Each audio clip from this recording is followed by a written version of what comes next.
otu ahụ jikọrọ ndị ọrụ nurse nakwa ụmụ nwaanyị na-eji ime n'ala anya bụ Nigeria ngalaba ha na South East, South South nakwazi South West achịkọbago nnukwute ọgbakọ ha nke ndị otu a n'Awka bụ isi obodo Anambra steeti. Ya bụ oke mmemme ka ha nọkwazi na ya wee gbapee ụlọ ọrụ nke ndị otu a site n'aka odeakwụkwọ izugbe nke ya bụ otu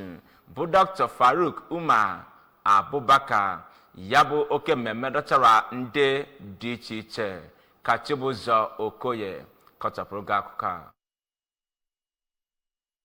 Mgbe ọ na-agwa ndị ọrụ nọọsụ na ndị ahụ na-eji ime okwu na steeti a ka onye kọmishọna na-afụ maka ahụike na steeti a bụ dọkịta Afam Obidike toruziri ndị otu ahụ maka inwe ya bụ ọgbakọ na steeti a ma mee ka o doo anya na ndị nọọsụ na ndị ahụ na-eji ime bụ ndị dị ezigbo mkpa n'ọchịchị gọvanọ Chukwuma Soludo. Ya bụ onye kọmishọna kọwara na kemgbe gọvanọ Chukwuma Soludo batara n'ọlụ n'ihe emebeghị afọ atọ na ọ nwego ndị ọrụ nọọsụ na ndị na-eji ime dị 500 n'ọnụọgụ ma kwe nkwa na gọọmenti steeti a na ndị otu ahụ ga na-alụkọ ọrụ maka ịkwalite ahụike ndị bi na steeti a. Onye odeakwụkwọ nke ndị otu ahụ bụ dọkịta Abubakar nakwa onye national president ha bụ dọkịta Michael Nnachi okwu ha dị iche iche kọwara ndị nọọsụ na ndị na-eji ime nke ngalaba Anambra dịka ndị pụtagoro ihe na ogbo ha nke obodo Naijiria nakwa na mba ofesi ma gwazie ha ka ha na-alụ ọlụ ha dịka etu iwu si kwado. Ebe ha nọkwara too onye isi oche ndị otu ahụ na steeti a bụ Oriakụ Edith